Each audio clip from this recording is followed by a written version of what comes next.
Chettinad Cement, perfect concrete choice. 63 years of excellence.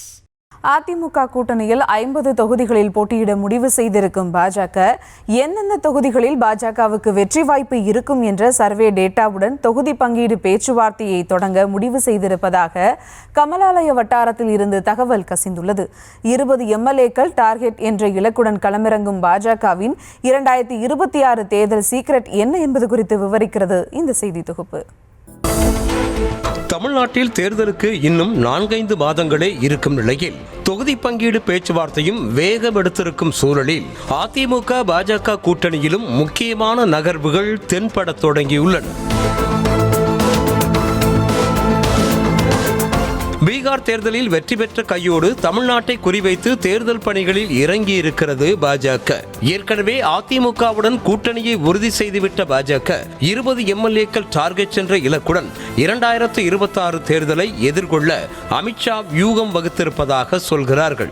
அந்த வகையில் அதிமுகவிடம் 50 தொகுதிகளை கேட்க பாஜக முடிவு செய்திருப்பதாக தகவல் வெளியாக இருக்கிறது. வெற்றி பெற வாய்ப்பு என்ற அடிப்படையில் சர்வே நடத்திய பாஜக மொத்தமாக 54 தொகுதிகளை அடையாளம் கண்டிருப்பதாக கூறப்படுகிறது.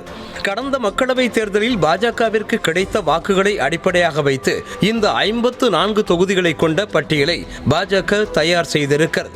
26 மக்களவை தொகுதிகளில் பாஜகவிற்கு 20% முதல் 40% வரையில் வாக்குகள் கிடைத்திருப்பதாக சொல்லப்படும் நிலையில் அதில் இருந்து 54 சட்டமன்ற தொகுதிகள் தேர்ந்தெடுக்கப்பட்டுள்ளன. வரும் 15ஆம் தேதி வாக்கில் அமித்ஷா தமிழ்நாடு வரும் நிலையில் அந்த விசிட்டின் போது தொகுதி பங்கீடு பேச்சுவார்த்தை தொடங்க வாய்ப்பு இருப்பதாக கணிக்கப்படுகிறது. அந்த வகையில் சென்னை தொடங்கி கன்னியாகுமரி வரை எந்தெந்த தொகுதிகளை பாஜக அடையாளம் கண்டுள்ளது என்ற தகவலும் கசிந்திருக்கிறது. சென்னையில் மட்டும் 8 தொகுதிகளுக்கு பாஜக குறிவைத்திருக்கிறது.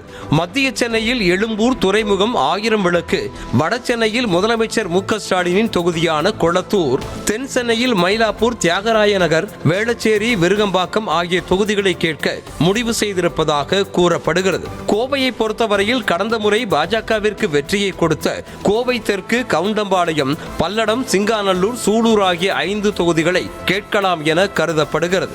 கன்னியாகுமரியை பொறுத்தவரையில் அங்கு ஏற்கனவே பாஜக பலமாக இருக்கும் நிலையில் வருகிற தேர்தலில் குளச்சல், குமரி, கிள்ளியூர், நாகர்கோவில், பத்மநாபபுரம், விளவங்கோடு ஆகிய தொகுதிகள் அந்த பட்டியலில் இடம்பெற்றிருப்பதாக சொல்கிறார்கள். அதே போல நெல்லை மாவட்டத்திலும் ஆலங்குளம், அம்பாசமுத்திரம், நாங்குநேரி, பாளையங்கோட்டை, ராதாபுரம் ஆகிய 5 தொகுதிகளுக்கு பாஜக விருப்பம் தெரிவித்திருக்கிறதா.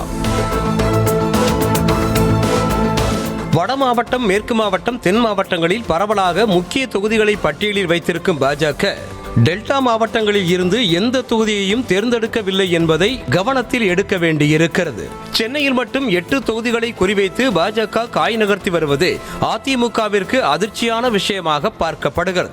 ஏற்கனவே திமுகவின் கோட்டையாக சென்னை பார்க்கப்படும் நிலையில் அங்குள்ள 8 தொகுதிகளை பாஜக கேட்பது வெற்றி வாய்ப்பை எப்படி சாத்தியப்படுத்தும் என்ற கேள்வியும் எழுந்திருக்கிறது. இது ஒரு பக்கம் இருந்தாலும் வட மற்றும் மத்திய சென்னையில் வட மாநிலத்தவர்கள் குறிப்பிடத்தக்க அளவு வசித்து வரும் நிலையில் அந்த வாக்குகள் பாஜகவிற்கு வரலாம் எனவும் கணிக்கப்படுகிறது.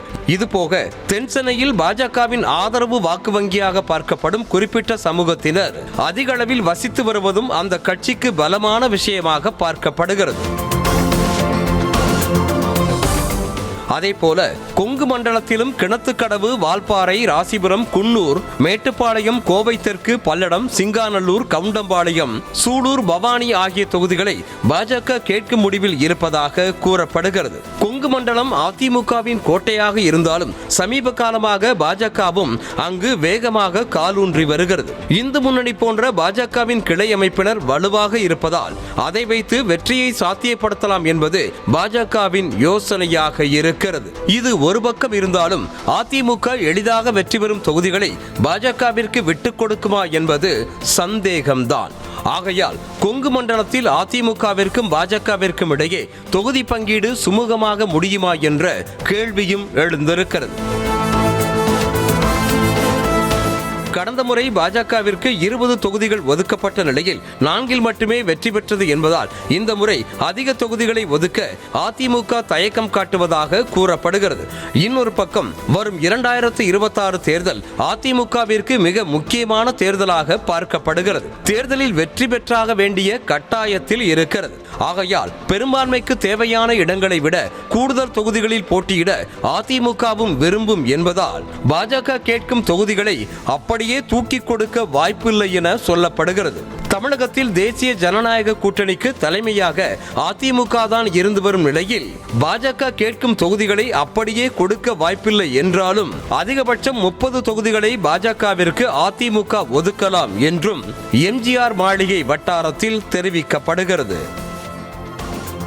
Chettinad Cement, perfect concrete choice. 63 years of excellence.